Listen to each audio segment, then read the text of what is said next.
Andai jadi JK, ini yang saya lakukan sebelum menulis puisi. Ketika tahu Pak JK, mantan wapres di dua presiden berbeda, kemarin bikin puisi dalam rangka menghadapi corona, jujur saya kasihan. Karena nampaknya Pak JK tidak memiliki tim penasehat yang bagus, sehingga outputnya cuma puisi. Tapi saya tak mau nyinyir atau menertawakan puisi tersebut. Meski kalau disuruh lomba bikin puisi, pasti saya yang menang. Hehe, di sini saya ingin berandai-andai, bila saya jadi Pak JK dengan segala logistik dan kekuasaan yang dimiliki saat ini. Berikut yang akan saya tuliskan sebagai arahan kepada seluruh staf. Wabah corona ini terjadi di seluruh dunia, tidak saja Indonesia. Solusi untuk negara kita seharusnya datang dari kita sendiri. Karena negara-negara lain juga sibuk dengan masalahnya masing-masing. Bahkan negara yang katanya adidaya dan maju, kini berebut masker dari China. Untuk itu, sudah seharusnya kita bergotong royong menyelamatkan negara kita sendiri. Dan sebagai teladan, sebagai wapres di dua presiden berbeda, saya harus memberikan contoh kepada masyarakat.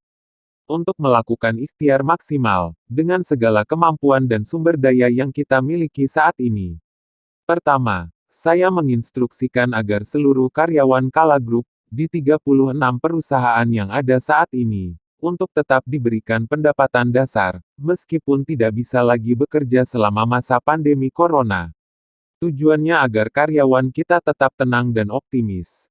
Cukup segala kebutuhan dasarnya seperti beras, minyak goreng, LPG dan lauk sederhana.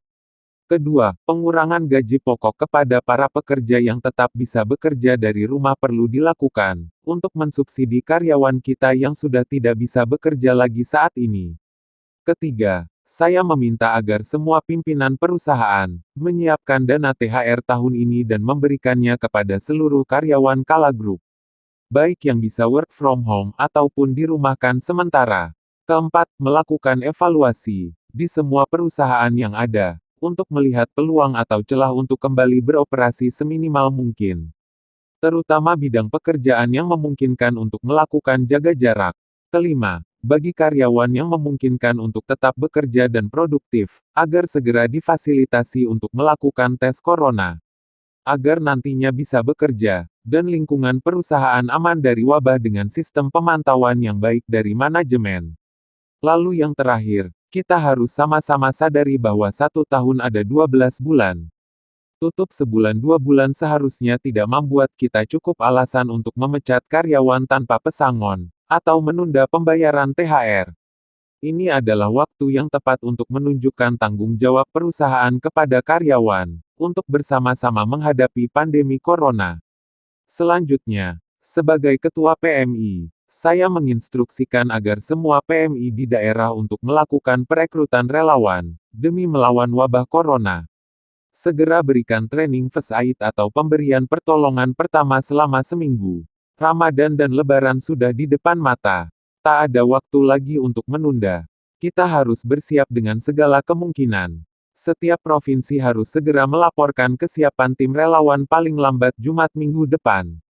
Pastikan setiap ambulan yang kita miliki, sudah memiliki tim relawan first aid, agar dokter di rumah sakit berfokus pada penanganan pasien dengan gejala sedang dan berat.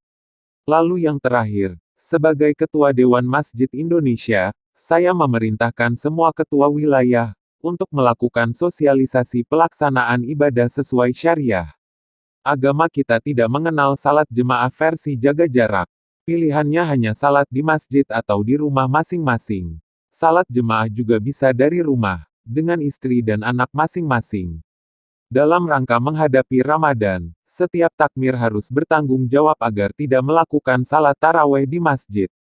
Tidak ada taraweh versi social distancing. Untuk melakukan percepatan dan ketepatan sasaran, setiap wilayah diharapkan segera menyetorkan nama-nama pemuka agama berpengaruh untuk bisa saya ajak komunikasi lewat conference.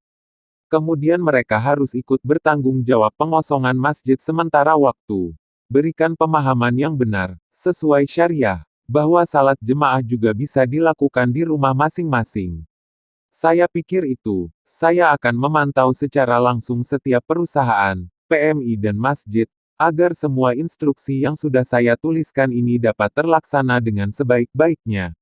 Nah gimana? Dengan segala kekuatan logistik dan tetap memimpin beberapa organisasi, seharusnya ini sudah dilakukan oleh JK. Ya mungkin ada beberapa poin yang tak akurat, misal jumlah perusahaan. Tapi pada intinya kira-kira beginilah teladan yang diharapkan dari seorang mantan wakil presiden di dua periode berbeda.